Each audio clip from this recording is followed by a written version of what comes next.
नमस्कार.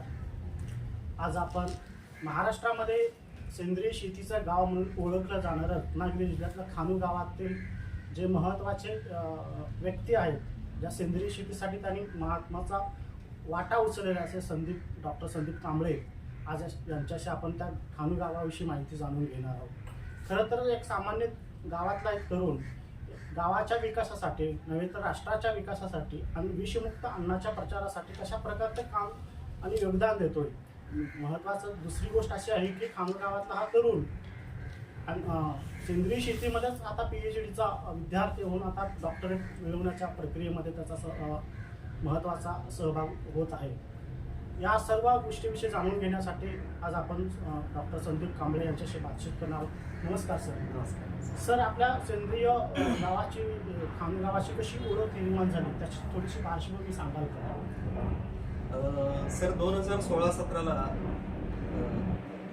परंपरागत कृषी विकास योजना म्हणून ही योजना शासनाची आली आणि त्याच्यामध्ये असं होतं की एका गावातले साधारण 20-25 किंवा 50 शेतकरी एकत्र येऊन एक एकरचं म्हणजे 50 एकरचं क्षेत्र एकत्र गोळा आपण करायचं आणि त्याच्यानंतर एक गट स्थापन आपण करायचं आणि ते 50 एकर क्षेत्रावरती आपण ती सेंद्रिय शेती करायची अशी ती योजना होती. आणि मग त्या अनुषंगाने आम्ही गावामध्ये फिरलो, परंतु गावामध्ये सेंद्रिय नेमकं काय आहे हेच लोकांना माहीत नव्हतं. फक्त शेणखत टाकणं आणि फार फार तर गांडूळचं खताचा वापर करायचा, परंतु गांडूळ खत कसं तयार करायचं हे देखील गावातल्या लोकांना माहीत नव्हतं. आणि मग ही चांगली योजना होती आणि त्यावेळेचे आदरणीय आरिफ शहा साहेब हे कृषी अधिकारी होते आणि ते स्वतः तज्ज्ञ होते. महाराष्ट्रामध्ये जे काही मोजकी लोक होती सेंद्रिय शेतीचे तज्ज्ञ म्हणून, तर त्याच्यामध्ये आरिफ शहाचं एक नाव आहे आणि पूर्ण भारतामध्ये त्यांना खूप चांगल्या पद्धतीनं सेंद्रिय शेतीचे तज्ज्ञ म्हणून ओळखलं जातं. आणि ते खरं म्हणजे माझे ते पहिले गुरु माझे सेंद्रिय शेतीमध्ये. आणि नंतर मग आम्ही त्या अनुषंगाने एक मीटिंग लावली, परंतु सुरुवातीला जेवढा रिस्पॉन्स पाहिजे होता शेतकऱ्यांचा तर तो आम्हाला मिळाला नाही आणि आमचं 50 एकरचं क्षेत्र आमच्या खानू गावामध्ये उपलब्ध झालं नाही. मग आम्हाला शेजारच्या आणि 2-4 गावामध्ये जावं लागलं. तिथले काही ओळखीचे महत्वाचे शेतकरी होते, त्यांना त्यांच्याशी बोलून हा सगळा इतिहास त्यांना सांगावा लागला, सगळा विषय. आणि मग एकत्र असे येत मग आमचं खानू आहे, शेजारी वळके आहे, पाली आहे आणि पाथरट आहे, अशी ती 4 गावं एकत्र करून आम्ही ते 50 एकर क्षेत्र तयार केलं आणि 32 शेतकरी एकत्र येऊन आम्ही मग तो पहिल्यांदा गट स्थापन केला आणि तिथून नंतर मग खऱ्या अर्थाने सेंद्रिय शेतीला सुरुवात झाली. आणि मग त्याच वेळेस PGS म्हणजे पार्टिसिपेटरी गॅरंटी सिस्टीम म्हणून आपल्या गव्हर्नमेंटची एक प्रमाणीकरण एक प्रणाली आहे. मग त्याच्यामध्ये आम्ही PGS मध्ये सर्टिफिकेशन केलं आणि मग ते नुसतं सेंद्रिय म्हणून विकता येत नाही, त्याला तुम्हाला प्रमाणीकरणाची जोड लागते. आणि मग ते आम्ही PGS मध्ये म्हणजे गव्हर्नमेंटनेच आम्हाला ते करून दिलं आमच्या कृषी विभागाने. आणि मग तिथून आमची सुरुवात झाली. आणि मग त्याच्यानंतर मग आम्ही इंटरनॅशनल लेवलचं देखील प्रमाणीकरण आपल्याकडे असलं पाहिजे, आपला माल इतर बाहेरच्या देशांमध्ये देखील तो गेला पाहिजे. मग त्या अनुषंगाने मग NPOPचं पण आम्ही प्रमाणीकरण सध्या केलं. सेंद्रिय शेती सुरुवात ही अशी झाली 2016 साली. आता 2016 पासून ते आता 2024 पर्यंत आता विविध हे जे टप्पे सुरू झालेले आहेत, याच्यामध्ये तुम्ही कुठल्या पिकांची निवड करता आणि त्याचा हेक्टरी उत्पादनाची काय आहे स्वरूप? हा आम्ही गट स्थापन 2016-17ला आम्ही केला, पण त्याच्या आधी 2011 पासून मी एकट्यानं सुरुवात केली होती सेंद्रिय शेतीची. आणि त्यावेळेस मला सांगायला आनंद होतोय की जापनीज एक शेतकरी आणि सायंटिस्ट आहेत फुकुओका, यांचं एक पुस्तक वाचनामध्ये आलं होतं वन स्टॉर रिव्हॉल्युशन. आणि ते पुस्तक वाचल्यानंतर लिटरली 2 दिवस झोप येत नव्हती, कारण शेतीची पूर्ण व्याख्याच चेंज झाली होती.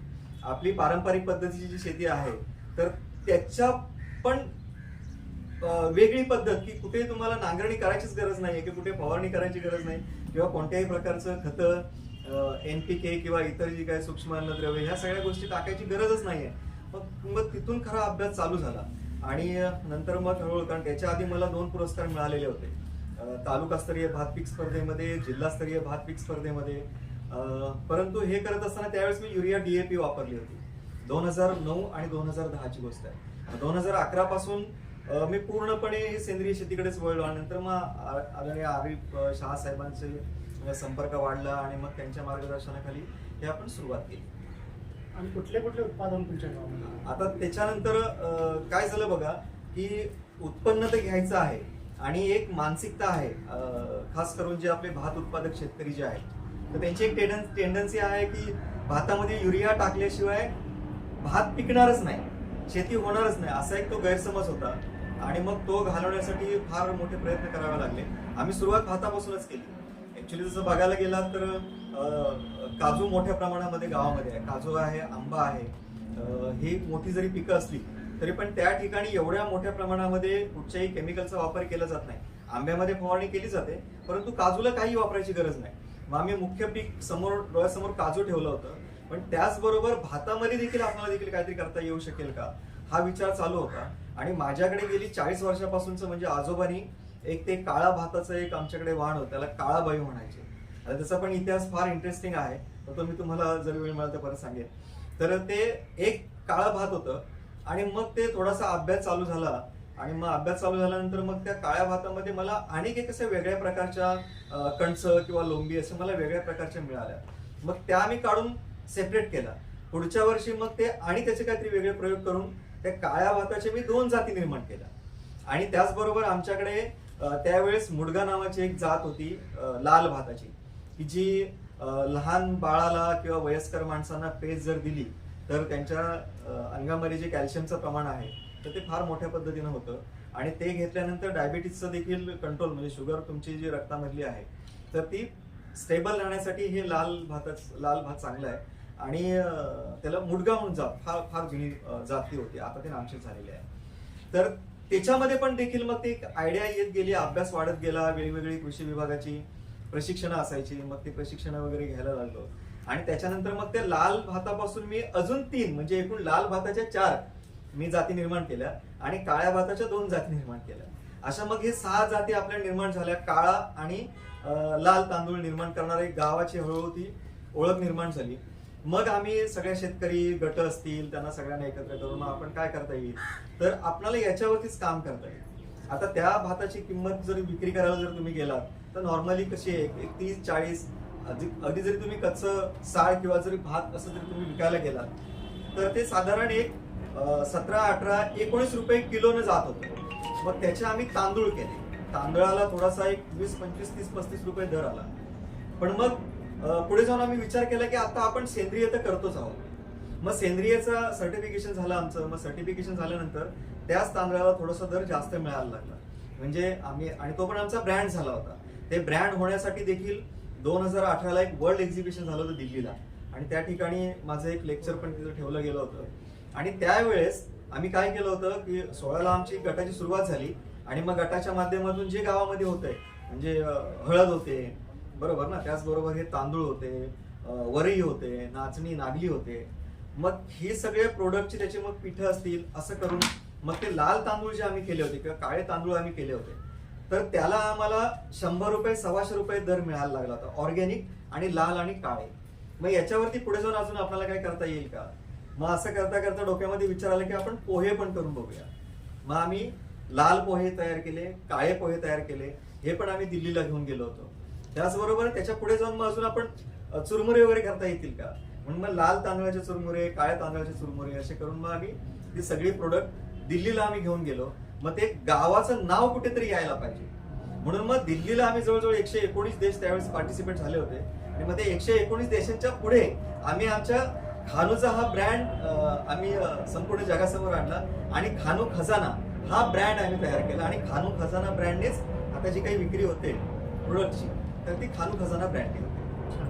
आता या सेंद्रिय चळवळीमध्ये किती शेतकरी सहभागी आहेत, किती हेक्टरवरती लागवड होते. गावची लोकसंख्या सर 1866 आहे. म्हणजे बोलताना कधी कधी आपण म्हणतो ना 1866चा उठाव जो आहे तर तो तशा पद्धतीने उठाव आमच्या खानू गावच्या शेतकऱ्यांनी सगळे एकत्र आले. म्हणजे एकत्र येण्यासाठी मग ती ग्रामसभा आम्हाला घ्यावी लागली. आणि सगळ्यात चांगली गोष्ट अशी आहे की त्यावेळेस आमच्या ग्रामपंचायतच्या सरपंच पण लेडीज होत्या पवार म्हणून, आणि ग्रामसेविका पण लेडीज होत्या. तर त्याच्यामुळे लेडीजला आम्हाला ते अवेअर करायला फार जास्त कष्ट पडले नाही, कारण ते फार प्रामाणिकपणे काम करतात. मग त्यांना हा विषय समजावून सांगितला. आणि त्याच वेळेस आमच्या सोसायटीचे अध्यक्ष होते, ते आता विचारे नाही आहेत, सुहास पंडित. तर त्यांना आम्ही सांगितलं, कारण सोसायटीच्या मार्फत ही सगळी खतं कीटकनाशक वगैरे विक्री व्हायची. मग त्यांना हा सगळा विषय आम्ही समजावून सांगितला की त्याच्यापासून कशा दुरुपयोग होतात. आणि नेमकं एवढ्या गावच्या इतिहासामध्ये एक पेशंट आमचा कॅन्सरने गावामध्ये गेला होता. ती देखील बाहेरनं लग्न होऊन आलेली एक लेडीज होती. आणि मग हा सगळा विषय चालू झाला आणि मग हे सगळं आम्ही गावाला समजावून सांगितलं. मग पहिलं सोसायटीवाल्यांनी म्हणजे सुहास पंडितांनी, आता ते नाही आहेत, सुहास पंडित साहेबांनी निर्णय घेतला की ठीक आहे, मग आम्ही आता आजपासून पूर्णपणे सोसायटी मार्फत युरिया सुफला आम्ही बंद करतो. आणि मग तो आम्ही ग्रामसभेमध्ये ठराव घेतला. आणि ठराव घेतल्यानंतर पूर्ण गावाने शपथ घेतली की याच्या पुढे कोणीही युरिया सुफला आपल्या गावामध्ये वापरायचं नाही. एक तिथं कंडिशन होती की सुरुवातीला आपण डायरेक्टली सेंद्रिय शेतीकडे जर आलो तर उत्पन्न कमी येतं, हे खरं आहे. कारण मग 2-3 वर्षांचा तो बॅकलॉग आपल्याला कसा भरून काढता येईल उत्पन्नाचा. मग शेजारच्या गावची जी काही पडीक जमीन होती, मग त्या ठिकाणी तुम्ही वापरू शकता, फक्त तुम्ही गावामध्ये वापरायचं नाही, असं ते ग्रामसभेमध्ये ठराव झाला. आणि मग महाराष्ट्रातला पहिला सेंद्रिय गाव म्हणून आमची गावाची ओळख ही आमच्या गावामध्ये 3 दिवसाचं सेंद्रिय शेतीचं पूर्णपणे एक्झिबिशन झालं होतं. आणि त्याला मला सांगायला आनंद होईल, उत्तराखंड मधले शेतकरी आले होते, MP मधून आले होते, UP मधून आले होते. आणि हे पूर्णपणे आपले महाराष्ट्रातले म्हणजे कोकण रिजनचे हे 6 जिल्हे, सगळे अधिकारी, पुन्हा काही त्यातले तज्ज्ञ सेंद्रिय शेतीचे, असे 3 दिवस आमच्या खानोमध्ये तो फार मोठा कार्यक्रम झाला.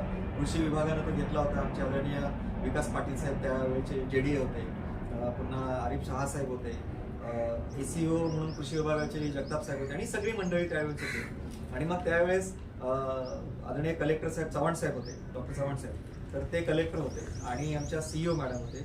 आणि त्यावेळेस त्या 3 दिवसाच्या कार्यक्रमामध्ये आमच्या गावचं देखील नामकरण झालं आणि प्रथम जैविकग्राम खानू असं झालं. अच्छा. खरं तर जैविक शेतीचा हा प्रयोग महाराष्ट्रातला पहिलाच प्रयोग असं म्हणता येईल की हा प्रयोग सांगत असताना शेतकऱ्यांमध्ये जो प्रोत्साहन मिळालं की आता विविध राज्यातून तिथले शेतकरी आले, हे सगळा प्रचार झाला. मग पारंपरिक शेतीकडे तुम्ही जसं म्हणलात की जे पारंपरिक भातांची जात होती तुम्ही विकसित केली, अशा अनेक आता स्त्री धान्य, जर आपण तृणधान्य म्हणतो किंवा भरड धान्य म्हटलं जातं, अशी कुठली पिकं आहेत की तुम्ही आता त्याला एक संवर्धनाच्या गतीमध्ये आणता? हो, नक्कीच. खूप चांगला प्रश्न विचारला सर. आमच्याकडे पूर्वीपासून कान म्हणून एक व्हरायटी होती. आता ती आमच्या आता पुन्हा परत ती आणले, कारण इतर राज्यांमध्ये काही करत होते, तर त्याची आता लागवड होते. वरी तर आपल्याकडे म्हणजे पारंपरिक पद्धतीनं मध्ये भात होतं. आणि भाताच्या बांधावरती आता आमच्या तिकडचे बांध म्हणजे अगदी 6 इंच म्हणजे खूप मोठा बांध झाला. तर त्या 6 इंचावरती देखील आम्ही एक ते नवीन इंटरक्रॉप मिश्र शेती पद्धत आम्ही परत ती कृषी विभागाच्या माध्यमातून आम्ही ती परत चालू केली. आणि पारंपरिक पद्धती होती, तर ती आम्ही परत चालू केली. मग आम्ही काय केलं, मध्ये भात आहे, भाताच्या साईडला जो बांध आपला असतो, तर त्या बांधावरती आम्ही काय केलं, नाचणी लावली. त्या 2 नाचणीच्या मध्ये कुळी आणि 1 मीटरवरती आम्ही तूर घेतली. म्हणजे 6 इंचाच्या बांधावरती आम्हाला 3 पिकं आली. म्हणजे तुम्हाला नाचणीच्या भाकरीसाठी बाहेर जायची गरज पडली नाही. उडीद जो आहे, हा उडीद तुम्हाला डांगर म्हणजे कुठे तुम्हाला फोडणी किंवा तेल किंवा हे कुठचीही गोष्ट न करता फक्त पीठ करायचं आणि नुसतं चटणी मीठ टाकून असंच तुम्ही भाकरीबरोबर खाऊ शकता. तर ते डांगर आम्हाला बाहेर जायची काही गरज पडली नाही. त्याच्यानंतर तूर डाळ ही कायमस्वरूपी आमच्याकडे आली. आणि उडीद आपल्याकडे आहेच. म्हणजे ही 3-4 पिकं निव्वळ बांधावर. आणि नंतर मग भात शेतीवरती. आणि ह्याच्यामध्ये आहे ना, आम्ही नवीन कुठचे एक्सपेरिमेंट करत नाही राहिलो, पारंपरिकता जपत गेलो. म्हणजे आपली भात शेती जशी आहे तशीच. त्याच्यामध्ये आणि खूप वेगळ्या टेक्निक, त्याच्यामध्ये कुठेही तणनाशक मारणं आणि शेती करणं हा आम्ही केला नाही. आम्ही युरिया पूर्णपणे बंद केला. मग तो युरिया बंद केल्यानंतर मग त्याला सबस्टिट्यूट तुम्हाला काहीतरी द्यावा लागेल ना. मग कृषी विभागाच्या माध्यमातून मग घर त्या ठिकाणी आम्ही शोषखड्डा तयार केला. ते शोषखड्ड्याचं मॉडेल देखील आम्ही स्वतःच आमचं तयार केलं. खानू शोषखड्डा मॉडेल म्हणून मी स्वतःच ते तयार केलं ते. आणि मग ते जिथं घर त्या ठिकाणी शोषखड्डा आल्यामुळे कुठेही दुर्गंधी, कुठेही मच्छर नाही. त्याच्यामुळे सांडपाण्याचे किंवा घाण पाण्याची विल्हेवाट त्या ठिकाणी लागली गेली. त्याचबरोबर आम्ही घर त्या ठिकाणी गांडूळचं युनिट आम्ही चालू केलं. तर त्याच्यामुळे घरातलं तुमचं खरकट असेल, तुमच्या गोठ्यामधनं जे काही बाहेर येणार असेल, ते इकडे तिकडे कुठेही त्याचा उकिरडा न करता तर ते विशिष्ट पद्धतीने आम्ही त्याच्यावरती गांडूळचं बेड आम्ही तयार केले. म्हणजे घर त्या ठिकाणी गांडूळ झालं. मग घर त्या ठिकाणी म्हणजे इतर जो कचरा येतोय, झाडपाला आहे किंवा तुमच्या शेतामधली जे काही वेस्ट येतं आणि नंतर मग ते भाजलं जातं आणि त्याच्यानंतर मग ते राब पेरला जातो किंवा नर्सरी केली जाते. मग आम्ही भाजवळ पद्धत पूर्णपणे आता कमी करत आता पूर्णपणे बंद होण्याच्या मार्गावरती आहे. मग ते जे सगळं मटेरियल येतं ते कुठेही न जाळता आम्ही त्यांना एक विशिष्ट म्हणजे नॅडेपची टाकी आहे, तर त्याला देखील 100% अनुदान आहे गव्हर्नमेंटकडनं. मग त्या नॅडेपचे आम्ही टाकी, घर त्या ठिकाणी नॅडेप, म्हणजे घर त्या ठिकाणी शोष खड्डा, घर त्या ठिकाणी गांडूळ आणि घर त्या ठिकाणी नॅडेप कंपोस्टची टाकी, अशी तयार आम्ही 100% अनुदान गव्हर्नमेंटच्या माध्यमातून ते केलं. आणि मग त्याच्यामधून जे काही येईल, एक 3-3.5 महिन्यामध्ये जवळजवळ 2,500 किलो तुमचा काडी कचरा निर्माण होतो, म्हणजे तुमचं कंपोस्ट खत तयार होतं. तर ते मग शेतामध्ये जायला लागलं, म्हणजे बाहेरनं तुम्हाला काही युरिया सुपला वगैरे टाकायची आवश्यकता लागायची, तर ती लागणं पूर्णपणे बंद झालं. अशा पद्धतीने मग ते स्टेप बाय स्टेप करत आम्ही ते पुढे केलं. रासायनिक मुक्तीकडे कशा प्रकारे वाटचाल होते हे एक अतिशय उत्तम उदाहरण आहे. खरं तर हे उदाहरण सांगत असताना आता तुम्ही ज्या प्रकारे सगळं हे वाटचाल सांगता, हे प्रक्रिया घडत असताना रासायनिक मुक्तीचे जैविक कृषी निविष्ठा ज्याला आपण म्हणतो, अशा कुठल्या तुम्ही कृषी निविष्ठा निर्मिती केलेली आहे? सर, याच्यामध्ये सांगायला मला अजून आनंद होतो की फक्त पुरुष शेतकरीच फक्त ह्या प्रक्रियेमध्ये आले नाही. आमच्या गावामध्ये 28 गट आहेत, म्हणजे 1 पुरुषांचा आणि 27 महिलांचे गट आहेत. मग त्या गटांना देखील वेगवेगळ्या ट्रेनिंग वगैरे, कारण तुम्ही एकदा काम करायला लागलात की सगळी यंत्रणा तुम्हाला सपोर्ट करायला लागते. आम्हाला फार मोठं म्हणजे जिल्हा परिषद असेल किंवा आमचा कृषी विभाग असेल किंवा पूर्ण महाराष्ट्र शासन हे सगळं एकवटलं आणि आम्हाला पूर्णपणे मदतीला लागलं. आणि त्याप्रमाणे मग आम्ही काय केलं, मी स्वतः असेल किंवा इतर आणि वेगवेगळ्या संस्थांच्या माध्यमातून असेल, मग तुम्हाला निसर्गामध्ये जे काही पानं मिळतात, फुलं मिळतात, फळं मिळतात किंवा साली मिळतात झाडांच्या, यांच्यापासून तुम्हाला चांगल्या पद्धतीचे कीटकनाशक कशी तयार करता येतील, म्हणजे दशपर्णी अर्क असेल किंवा निम अर्क असेल, बरोबर ना, किंवा वेगवेगळ्या पद्धतीचं आले, मिरची, लसूण याच्यापासूनचे तुम्ही चांगल्या पद्धतीनं पेस्ट कंट्रोल तुम्ही कसं करू शकता, कीटकनाशक तुम्ही कसं तयार करू शकता, याची ट्रेनिंग आम्ही गटांना दिली. आणि मग आमचा एक गट आहे ना, तो गट हा सगळ्या पद्धतीची तयार करतो, म्हणजे तुमच्याकडे जीवामृत तयार करतो, दशपर्णी अर्क तयार करतो, आमिल तयार करतो, त्याचप्रमाणे मग गोमूत्रापासून आणि पुन्हा वेगळे काय काय आपल्याला करता येऊ शकते, अशी त्याची बायो प्रोडक्ट आम्ही सगळे तयार करायला लागलो. मग ते गावाबरोबर आता इतर पण ज्यांना तिथली माहिती आहे परंतु स्वतःला करायला त्यांना वेळ नाही किंवा ती टेक्निक माहित नाही, तर ते लोक देखील आमच्या गावामध्ये येऊन ते बाहेरून येऊन घेऊन जातात. अशा पद्धतीने सुरुवात झाली. आता तुमच्या जमिनीचा पोत आपोआप सुधारला असेल, मग आता तुमच्या एकूणच आता दिवसेंदिवस जमिनीचा कर्ब कमी होत चाललेला आहे. तुमच्या खानोळ गावातल्या जमिनीचा कर्ब कसा आहे आणि इतर गावातल्या जमिनीचा कर्ब कसा आहे, त्याची तुलनात्मक सांगू शकाल? सांगतो ना सर. सर, पूर्णपणे आपल्या महाराष्ट्र जर विचार केला 0.5 हा आपला सेंद्रिय कर्ब आपल्या जमिनीचा सगळ्यात ओव्हरऑल आहे. आणि मला सांगायला कदाचित तुम्हाला आश्चर्य वाटेल, मी सर हरियाणामध्ये पण जातो, तिकडे पण लेक्चर्स होतात, राजस्थानमध्ये पण जातो. राजस्थान मधला सेंद्रिय कर्ब त्या वाळूतला आणि आपल्या कोकणातल्या ह्या मातीतला सेंद्रिय कर्ब सेम आहे. म्हणजे मला त्यावेळेस शॉक बसला होता, आणि म्हटलं आम्ही तर आमच्याकडे एवढी जैवविविधता आहे, मातीचं प्रमाण चांगलं आहे, तरी पण सेंद्रिय कर्ब एवढा आहे आणि राजस्थानच्या वाळूमध्ये पण तेवढा कसं काय.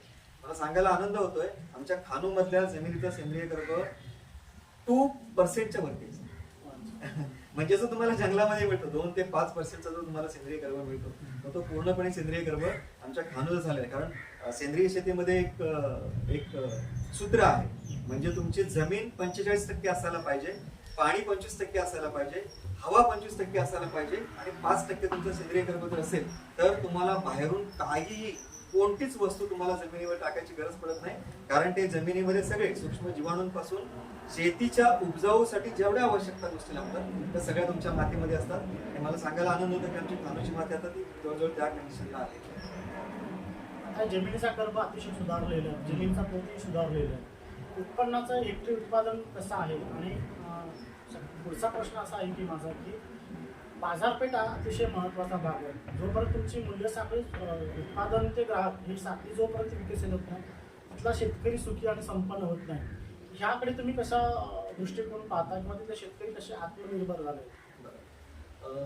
खूप चांगला प्रश्न आहे सर, पण मला सांगायला आनंद हा या गोष्टीचा होतोय की आम्हाला कुठेही भाजीची टोपली रस्त्यावरती घेऊन बसावी लागत नाही. खरं 2 हायवेला माझं गाव आहे, म्हणजे मुंबई गोवा पण आमच्याच गावातून जातोय आणि रत्नागिरी कोल्हापूर नागपूर पण आमच्याच गावातून जातोय. ट्रायंगल शेप मध्ये गाव जरी असला तरी पण आम्हाला रस्त्यावर बसून कुठची गोष्ट विकावी लागत नाही, कारण लाल आणि काळ्या तांदळाला एवढी प्रचंड मागणी आहे, तर ते आम्हाला तो पुरवताच येत नाही मागणीप्रमाणे.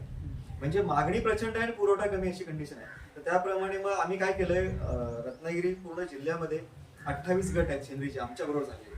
मग त्यांच्याकडे माझी स्वतःची जी बियाणे त्यांच्याकडे दिलेली आहे मग त्यांच्याकडनं मग आम्ही घेऊन बाबा किंवा जो कोण ग्राहक असेल त्याला डायरेक्टली त्या त्या गटांचा त्या शेतकऱ्यांचा नंबर देऊन त्यांच्याकडून आम्ही घ्यायला लावतो. अशा पद्धतीने होतं. आमचे खानू खजाना ब्रँड जो आहे तर तो सर म्हणजे आता आमच्याकडे अजून काळा तांदूळ किंवा पोहे वगैरे निर्माण व्हायचे पण अजून आम्हाला करायचे आहेत, परंतु ऑलरेडी आमचे ते विकले गेलेले आहेत. म्हणजे आधीच सगळे ऑर्डर वगैरे येऊन आधीच त्यांच्यापर्यंत आम्हाला म्हणजे आमची ऑर्डर सगळी फुल झालेली आहे. त्याच्यामुळे आम्हाला विक्रीचं टेन्शन नाही.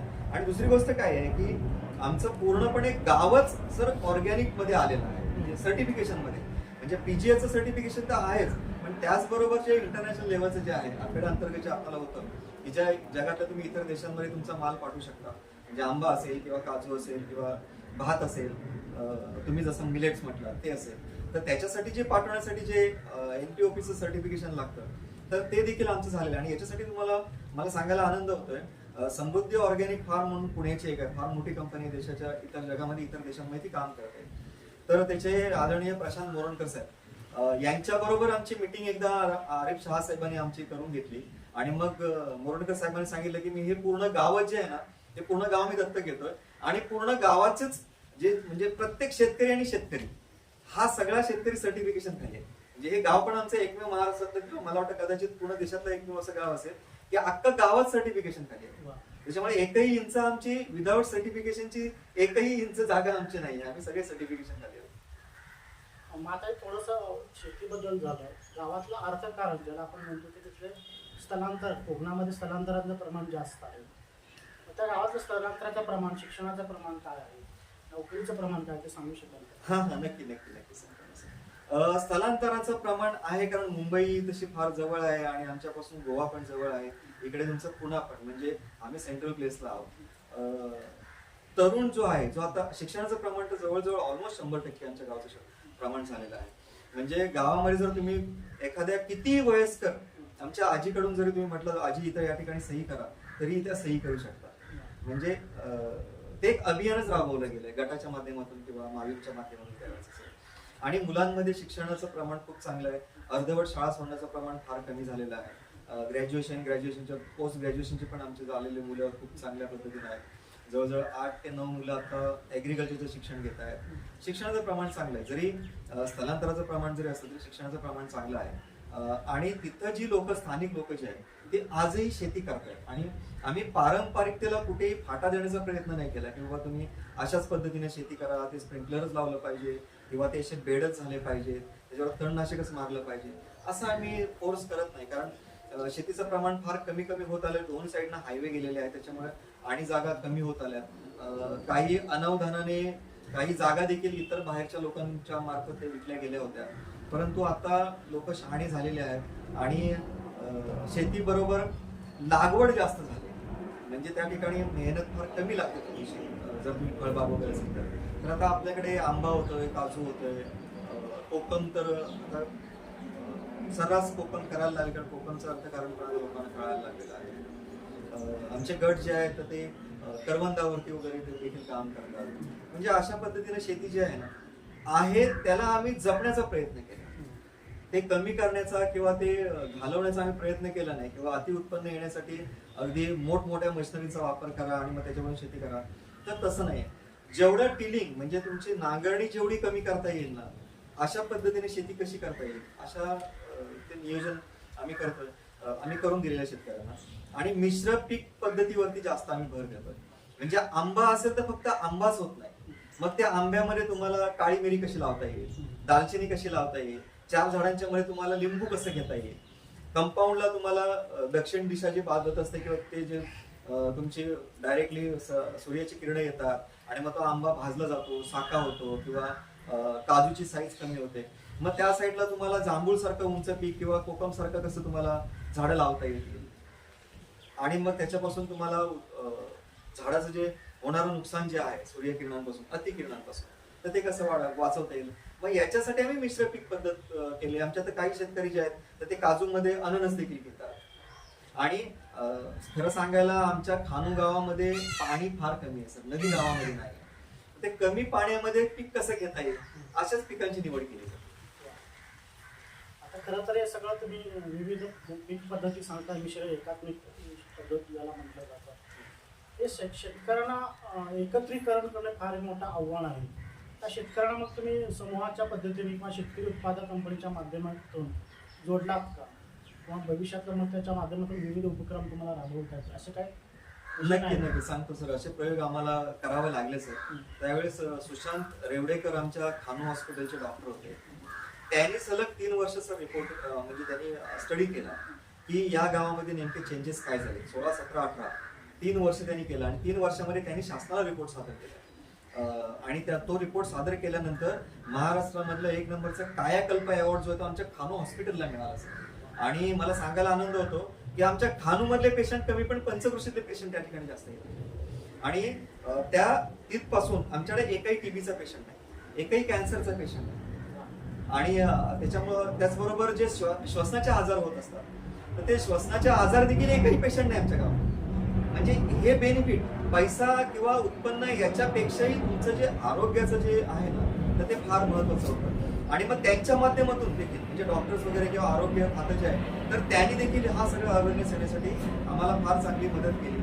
आणि मग इतर सगळे जे डिपार्टमेंट आहे, संस्था ज्या आहेत तर त्या संस्था येऊन सेंद्रिय शेती कशी चांगली आहे, कसं चांगलं तुम्ही करायचं असतं अशा पद्धतीने केलं. आणि नंतर मग हे जे आमचे सगळे गट होते जे सेंद्रिय शेती करत होते, मग सेंद्रिय शेती पण ही विस्कळीतपणा होता. मग यांनी एकत्र येऊन काहीतरी केलं पाहिजे. मग आम्ही गावामध्ये पहिला इको फ्रेंडली फार्मर्स ग्रुप खानून नावाचा एक आम्ही गट तयार केला ट्युशनचा.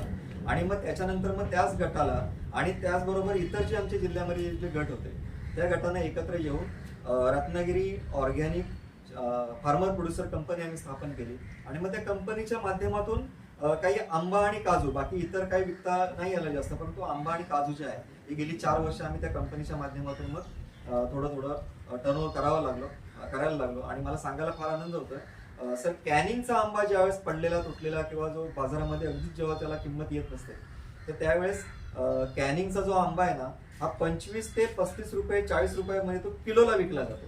परंतु आम्हाला खानूचा जो आमचा ब्रँड झालेला आहे तर त्या आणि ऑर्गॅनिक आहे ना, सर्टिफिकेशन झालेलं आहे, तर त्याच्यामुळे जेव्हा 40 रुपये किलो तुमचा कॅनिंगचा आंबा असतो त्यावेळेस आमचा खानूचा आंबा आम्ही 600 रुपये डझनने विकत असतो. कारण सगळ्या प्रकारची सर्टिफिकेशन आहे. शेवटी कसं आहे बघा, नुसतं सेंद्रिय सांगून उपयोग नाही ना.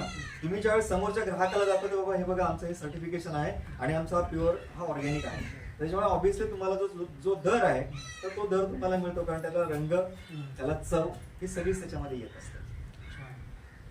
आता हे सांगत असताना मग तुम्हाला शेतीपुढचे कुठले कुठले आव्हान आहे, त्या आव्हानावरती कशी मात करता आणि शासनाकडून तुम्हाला काय अपेक्षा आहे? शासनाने खूप केलंय खरं तर. म्हणजे सगळ्या योजना अशा चांगल्या इनोव्हेटिव्ह योजना देखील केलेल्या आहेत. केंद्रापासून राज्यापर्यंत सेंद्रिय शेती किंवा नैसर्गिक शेतीचं आता तर अभियानच चालू आहे. डॉक्टर पंजाबराव देशमुख सेंद्रिय नैसर्गिक तर ते अभियानच चालू आहे. मी तर सगळ्या शेतकऱ्यांना विनंती करतो की आपण शासनापर्यंत जाऊया. खरं शासन आपल्यापर्यंत येतंय वेगवेगळ्या माध्यमातून, आपण देखील त्यांच्याकडे गेलं पाहिजे. तुम्हाला जे काय पाहिजे ते शासनाला तुम्ही सांगितलं पाहिजे. ते सांगितल्यानंतर मग शासन नक्कीच आपल्यापर्यंत येते, कारण हा गेल्या 2016 पासूनचा अनुभव आहे. आणि मग त्याप्रमाणे तुम्हाला ज्या कोणत्या गोष्टी म्हणजे तुम्हाला गट स्थापन करता येऊ शकता. तुम्ही तुमच्याकडे आत्मा चांगली संस्था आहे, कृषी विभाग आहे, त्यांच्यामार्फत तुम्ही करू शकता. माविम आहे किंवा गटाच्या माध्यमातून उमेद आता अभियान आहे तर त्या माध्यमातून देखील तुम्ही एकत्र येऊ शकता. त्याचबरोबर आपल्याकडे नाबार्ड आहे. आता आमच्याकडे शेतकऱ्यांची एक कंपनी आपण स्थापन केलेली आहे. ती सुरुवातीला होती ओडीओपी, 1 डिस्ट्रिक्ट 1 प्रोडक्ट. तर ते आता सगळ्यांसाठी त्यांनी केलं. म्हणजे फक्त एकच जिल्हा नाही, कारण त्यावेळेस आमचा रत्नागिरी जिल्हा हा आंब्यासाठी आला होता आणि सिंधुदुर्ग आमचा काजूसाठी त्या ठिकाणी आला होता. म्हणजे पूर्ण देशामध्ये 16 जिल्ह्यांची निवड झाली होती. पण आता केंद्राने फार चांगलं केलंय की सगळ्यांसाठीच ही योजना आणली आहे. मग आम्ही 10,000 सेंटर सेक्टर स्कीम मधली जी 10,000 कंपन्या स्थापन करायच्या होत्या तर त्याच्यामध्ये अजून एक आम्ही कंपनी स्थापन केली, रत्नागिरी तालुका मँगो फार्मर्स प्रोड्युसर कंपनी. आणि त्या कंपनीच्या माध्यमातून त्याला नाबार्ड आता आम्हाला फंडिंग करत आहे. म्हणजे वर्षाला 6 लाख रुपये नॉन रिफंडेबल आहे. तर ते आणि पुन्हा 2,000चा एक तुम्ही शेअर घेतल्यानंतर पुन्हा केंद्र शासन नाबार्डच्या माध्यमातून आम्हाला आणि इक्विटीच्या स्वरूपामध्ये 2,000 रुपये देत आहे. म्हणजे आम्ही 2,000च्या अगेन 4,000चे शेअर सर्टिफिकेट आपल्याला येतात. त्याचबरोबर आपल्या सगळ्या मालाला ब्रँडिंग असेल किंवा मार्केटिंग असेल हे सगळं त्या कंपनीच्या मार्फत होतं. म्हणजे ही देखील योजना खूप चांगली आहे. फक्त आपल्याला तिथपर्यंत जायला पाहिजे. तुमच्या गावामध्ये जे काय होतंय तर त्याचं अजून चांगलं कशी व्याप्ती होईल याच्यासाठी जिल्हा परिषदे देखील खूप चांगल्या योजना आहेत. म्हणजे योजनांपर्यंत आपल्याला जावं लागेल, आपल्यापर्यंत योजना येईल आणि नंतर मग आपण करू असं न करता आपल्याकडे जे काही आहे, जसं आम्ही ओळखलं किंवा इतरांकडे नाही ते आमच्याकडे आहे, जसं काळा तांदूळ आहे, लाल तांदूळ आहे, मग आम्ही त्याच्यावरच काम करायला सुरुवात केली ना. असे प्रत्येक गावामध्ये एक वैशिष्ट्य असतं की त्या ठिकाणी कुळीत चांगला येतो किंवा त्या ठिकाणी नागली चांगली येईल किंवा त्या ठिकाणी मसूर चांगला येऊ शकतो, मूग चांगला येऊ शकतो. तर असं काहीतरी आपल्या गावाचं एक वैशिष्ट्य ओळखून जर का आपण त्याचा ब्रँड केला ना, तर विक्रीचं टेन्शन येत नाही सर. आता फक्त तुम्ही मला मागाशी विचारलं की शासनाकडून अजून आपल्याला काय अपेक्षा आहे. शासनानं खूप केलेलं आहे सर, खूप केलेलं आहे. फक्त आता एवढंच आहे की शासनाच्या ज्या मेन ठिकाणी जागा आता अशा ज्या पडीक आहेत, म्हणजे वापरात नाहीये, म्हणजे समजा कलेक्टर कंपाऊंड आहे किंवा कृषी विभागाची जी काही जागा आहेत किंवा फॉरेस्टच्या जागा आहेत किंवा वनीकरणच्या जागा आहेत, तर या ठिकाणी कुठेतरी आहे ना, म्हणजे फक्त एका गावासाठीच नाही म्हणत आहे मी, उमेद असेल किंवा माविम असेल किंवा आता हे तुम्हाला मी सांगितलं सेंट्रल सेक्टर स्कीम आहे किंवा नाबार्डच्या वेगवेगळ्या कंपनीज आहेत, बरोबर ना.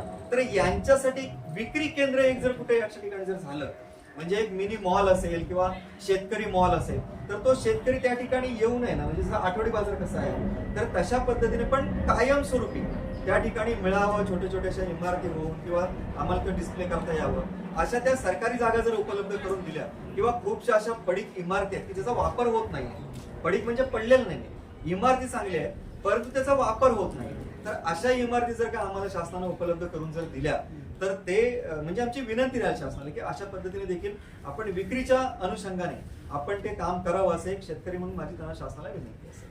धन्यवाद. अतिशय चांगल्या पद्धतीने तुम्ही माहिती सांगितली. खरं तर छोट्याशा गावामध्ये कशा प्रकारे कायापालट झालेला आहे. खरं तर तिथे एकही कॅन्सरग्रस्त किंवा क्षयरोग इतर आजाराने ग्रस्त नाही. अशा प्रकारचे गावं जर महाराष्ट्रामध्ये विकसित झालं तर महाराष्ट्राचा नक्कीच कायापालट होईल. सेंद्रिय शेतीकडे आपण मॉडेल भारताला घेऊन जाईल अशी आशा आहे. धन्यवाद. थँक्यू.